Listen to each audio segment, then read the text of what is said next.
Dans cette édition de Première Classe TV, nous nous rendrons d'abord à la NASA.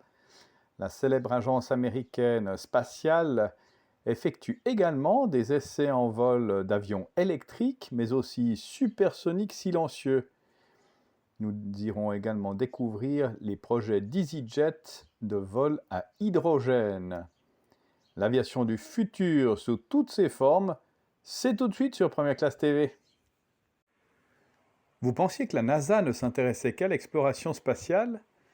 L'agence américaine travaille dur pour développer un jet supersonique silencieux et un avion électrique dans le cadre de sa série X-Planes. Les jets supersoniques X-57 Maxwell et le X-59 QSST de la NASA se rapprochent de leur premier vol d'essai après avoir terminé les essais au sol.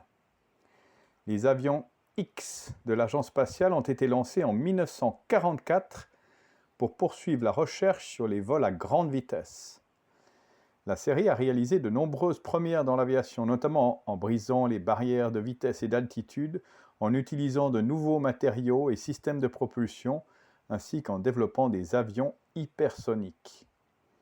Le programme X-57 a été lancé en 2016 dans le cadre du Scalable Convergent Electric Propulsion Technology Operation Research Project, SCEPTR, de la NASA.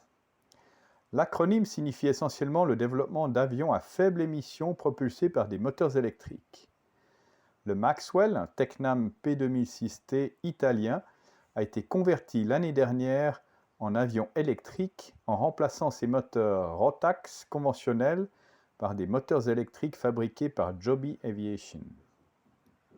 Le Maxwell a terminé ses essais au sol et effectuera son premier vol dans les prochains mois depuis le Armstrong Flight Research Center de la NASA à Edwards, en Californie. Ce sera le premier avion X avec équipage depuis 2 décennies. À terme, le X-57 sera équipé d'une aile expérimentale avec 18 hélices électroniques le long du bord d'attaque. Le jet supersonique X-59 QSST de la NASA avance également dans les délais. Il est retourné à l'usine Skunk Works de Lockheed Martin à Palmdale, en Californie, après avoir fait des tests de résistance à Fort Worth, au Texas. L'avion a également récemment terminé des essais en soufflerie au Japon. Le premier test d'un prototype devrait avoir lieu l'année prochaine. Le projet QSST, annoncé en 2018, est une tentative de la NASA de réduire les bangs soniques sur les avions supersoniques. Les bangs se produisent lorsque l'avion dépasse la vitesse du son. C'est l'une des principales raisons pour lesquelles les avions supersoniques ont perdu les faveurs des régulateurs après l'entrée en service commercial du Concorde dans les années 70. Mais la NASA prévoit d'atténuer ce bruit en modifiant la forme du fuselage du QSST et en allongeant son nez. Le Concorde produit un son maximum de 105 décibels, équivalent à un coup de tonnerre.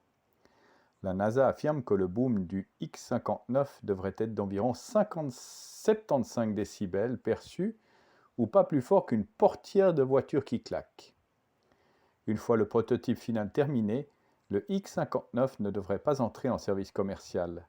Comme le X-57 et la plupart des X-Planes, le X-59 a été conçu pour transmettre ses découvertes à l'industrie aéronautique plutôt que de créer un nouveau type d'avion. L'hydrogène suscite bien des interrogations dans le secteur du transport aérien, au regard surtout des contraintes techniques, à commencer par la taille des réservoirs cryogéniques stockant sous sa forme liquéfiée l'hydrogène à moins 253 degrés, avec conversion de l'hydrogène liquide en électricité dans un système de pile à combustible. D'où les efforts portés clairement aujourd'hui vers les appareils effectuant des vols court courriers. C'est notamment le cas d'EasyJet, qui collabore avec GKN Aerospace, le premier fournisseur mondial de technologies aéronautiques à hydrogène. La compagnie à bas coût britannique va ainsi soutenir le développement de la technologie de combustion d'hydrogène H2Jet et de la pile à combustible d'hydrogène H2Gear de GKN Aerospace, incluant les démonstrations en vol. La compagnie aérienne travaille avec d'autres partenaires industriels tels que Airbus, Rolls-Royce, Cranfield Aerospace et Wright Electric, pour accélérer le développement de technologies neutres en carbone. EasyJet vise à transporter ses clients avec des avions neutres en carbone, avec des moteurs à combustion d'hydrogène, des moteurs électriques à hydrogène ou hybrides, d'ici le milieu des années 2030. C'est ainsi que se termine cette édition de Première Classe TV. N'oubliez pas de cliquer sur j'aime, de vous abonner, de partager ces vidéos. Nous nous retrouvons la semaine prochaine dans une émission spéciale Brésil. D'ici là, bon vol à tous.